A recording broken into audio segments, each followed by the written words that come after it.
লা ইলাহা ইল্লাল্লাহু আল্লাহু আকবার ওয়ালিল্লাহিল হামদ, এই যে আমরা তাকবীর পড়ি কোরবানির সময় পড়ি না, আল্লাহু আকবার লা ইলাহা ইল্লাল্লাহ আল্লাহু আকবার ওয়ালিল্লাহিল হামদ, এটা ওখান থেকে আসছে। আল্লাহু আকবার, সাইয়েদনা ইব্রাহিম যখন আল্লাহু আকবার করে তিনি জবাইটা করছেন তখন একবার আল্লাহু আকবার আল্লাহু আকবার আল্লাহু আকবার। ইসমাঈল আলাইহিস সালাম পাশে বসে আল্লাহু আকবার পড়লেন। তিনি দূর থেকে দেখছেন যে তার বাবা দুম্বা জবাই করছে, তাকে এক ফেরেশতা এসে সেখান থেকে সরিয়ে পাশের পাথরে রেখে দিয়েছে। তিনি পড়লেন একবার আল্লাহু আকবার, তারপরে ফেরেশতারা পড়লেন আল্লাহু আকবার আল্লাহু আকবার আল্লাহু আকবার। ফেরেশতারা বললেন লা ইলাহা ইল্লাল্লাহ, আল্লাহ ছাড়া কোনো মাবুদ নাই। তারপর পড়লেন সবাই মিলে আল্লাহু আকবার, এবং শেষ পর্যন্ত জিবরিল আমিন নিজেও পড়লেন আল্লাহু আকবার। কুরবানির ইতিহাসটা একটা লম্বা একটা ইতিহাস আছে, এটা একটু বিস্তারিত বলবেন চিন্তা করছি, তাই বলা দরকার। কারণ কোরবানির ইতিহাস অনেকে জানে না, আবার যারা জানে একটা ইতিহাস জানে। আমরা কি ইতিহাস জানি বলেন তো? আমরা জানি সাইয়েদনা ইব্রাহিম ইসমাঈল আলাইহিস সালামকে কি করেছে, কোরবানি করেছে, এই ইতিহাসে জানি। তার আগে অনেক ইতিহাস আছে। কোরবানি শুরু হয়েছে সাইয়েদনা আদম আলাইহিস সালামের দুই সন্তান হাবিল এবং কাবিল, তাদের দুই ভাইয়ের মধ্যে আপন বোন নিয়ে দ্বন্দ্ব। ইতিহাস হলো এরকম, সাইয়েদনা আদম আলাইহিস সালামকে আল্লাহ অর্ডার করেছে তোমার জোড়ায় জোড়ায় সন্তান হবে, এক ছেলে এক মেয়ে। প্রথম জোড়া, আবার পরে যখন দ্বিতীয় জোড়া সন্তান হবে ওই এক ছেলে এক মেয়ে তোমরা ক্রস বেল্টে করবা। এই ছেলেটা ওই জোড়ার মেয়েকে বিয়ে করবে, এই মেয়েটা ওই জোড়ার ছেলেকে বিয়ে করবে। কথা ক্লিয়ার? এটা নিয়ে দ্বন্দ্ব হয়েছে। হাবিল কাবিল আপন বোন, অনেক সুন্দরী ছিল। তো যাই হোক, বিশাল ইতিহাস। হাবিল কাবিলের মধ্যে আল্লাহ পাক বলেছে এক কাজ করো আদম, দুজনকে কোরবানি দিতে বলো। কোরবানি যারটা কবুল হবে, একটা কোরবানি হয়ে যাবে, আর একটা কোরবানি যেই পশুটা পুড়ে যাবে আল্লাহর কুদরতে সেই পশুটাই কোরবানি হয়ে যাবে, আর যেই পশুটা আস্ত থেকে যাবে ওটা কোরবানি হবে না। ঠিকই পুড়ে গেছিল একটা কোরবানি, সেখান থেকেই কিন্তু কোরবানি চালু। তারপর পর্যায়ক্রমে অনেক কোরবানি, যেমন মুসা আলাইহিস সালামের যুগে তখনও কিন্তু কোরবানি। আল্লাহ পাক বলেছে এই শোনো মুসার কম, এই যে বনি ইসরাইল তোমরা কোরবানি করো, কি কালারে কি গরু, অনেক কাহিনী।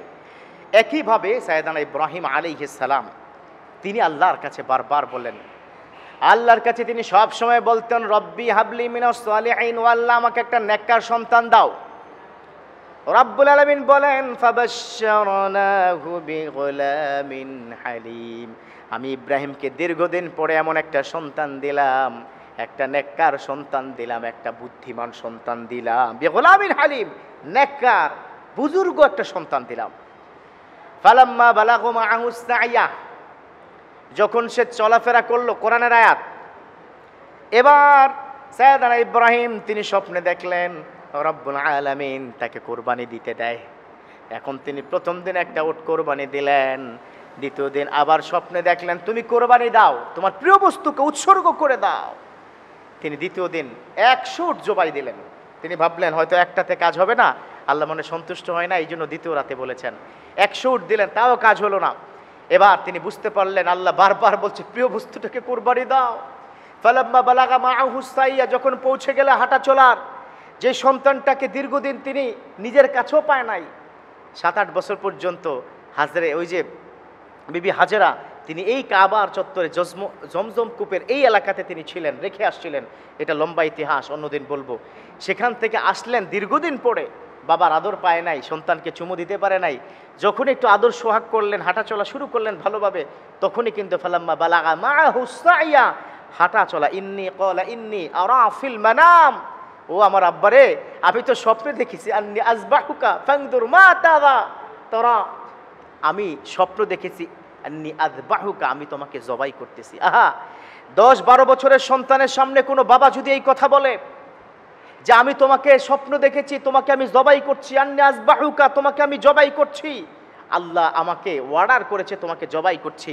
সবার আগে সন্তান বলবে বাবা এই বয়সে তুমি এত অসুস্থ হয়ে পড়লা, আচ্ছা ঠিক আছে অসুবিধা নেই, আগামীকালকে কি করব, ডাক্তারের অ্যাপয়েন্টমেন্ট দিব, আগে মাথা চিকিৎসা করা দরকার, মেন্টাল হসপিটালে যাব। অথচ সে কিন্তু বলে নাই, সে স্পষ্ট করে কে বলেছে যে আপনি তো আমার ফাসাজাদুনি ইনশাআল্লাহ মিনাস সাবিরিন, আপনি আদেশটা যেটা পেয়েছেন আল্লাহর পক্ষ থেকে আপনি সেটা আদায় করেন, আপনি আমাকে কোরবানি করেন। আব্বা টেনশন করিয়েন না, সাতাজিদুনি ইনশাআল্লাহ মিনাস সাবিরিন, আপনি নিশ্চয়ই অচিরে আপনি আমাকে কি পাবেন, আপনি আমাকে ধৈর্যশীল বান্দা পাবেন। আমি অধৈর্য হব না, দৌড় দিব না, পালাবো না, টেনশন করিয়েন না, কোরবানি আপনি করেন। ইতিহাস সাক্ষ্য দেয় সাইয়েদানা ইব্রাহিম আলাইহিস সালাম তার স্ত্রীকে বলল, হাজেরা গো, আমার এই সন্তানটাকে একটু দেও না, আমি ওকে নিয়ে এক জায়গায় দাওয়াত খেতে যাব।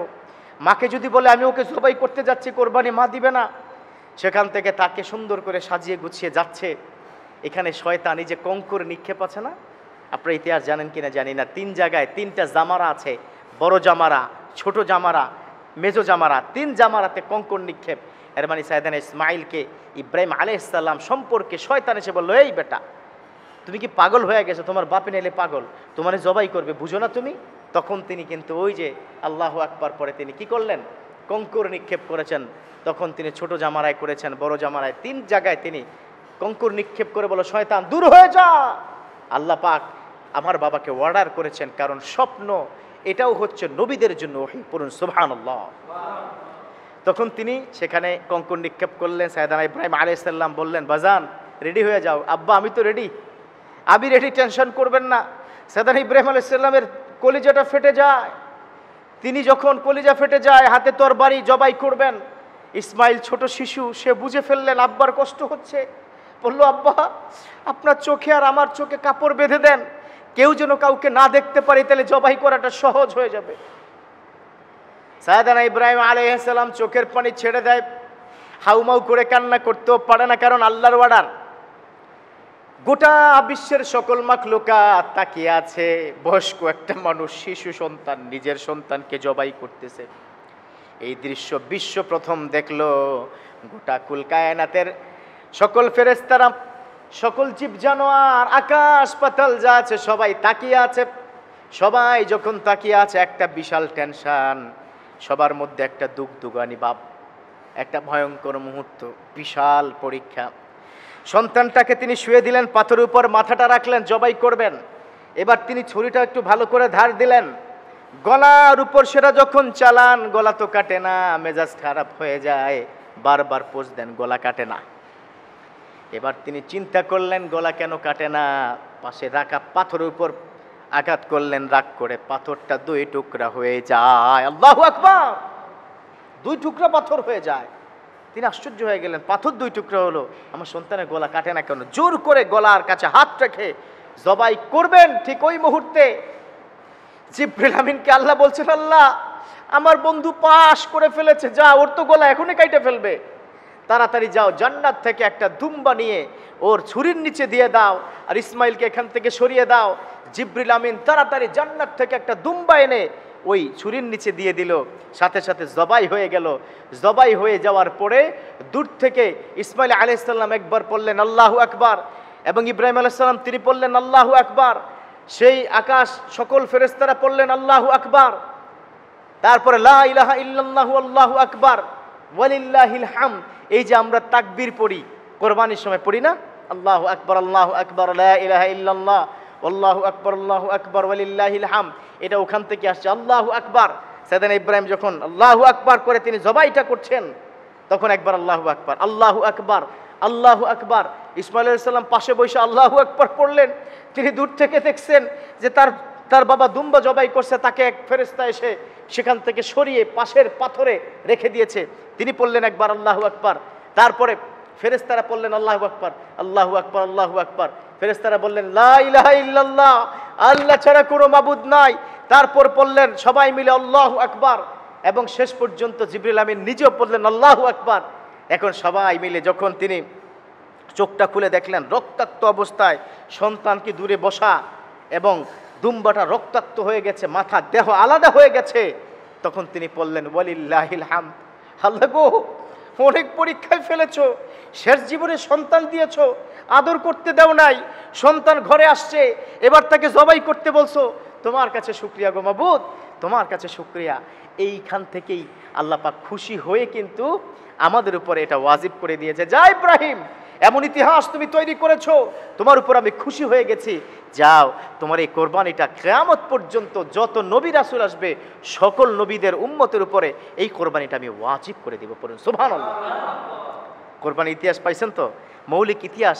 আমাদের আব্বাজান ইব্রাহিম আলাইহিস সালাম তিনি তার নিজের সন্তানকে কোরবানি দিয়েছে। এই জন্য মনে রাখতে হবে, আপনারা যারা কোরবানির পশু কিনবেন একটু মায়াটা বাড়াবেন। অনেক সময় পশু কেনার পর আর 2 দিনের মধ্যে খবর রাখে না, কি খাওয়াইলো না খাওয়াইলো। এটা করবেন না। নিজের হাতে ঘাস কিনে ভুসি কিনে সুন্দর করে নিজের হাতে খাওয়াবেন, একটা মায়া তৈরি হবে। পারলে পশু পালন করে করবেন।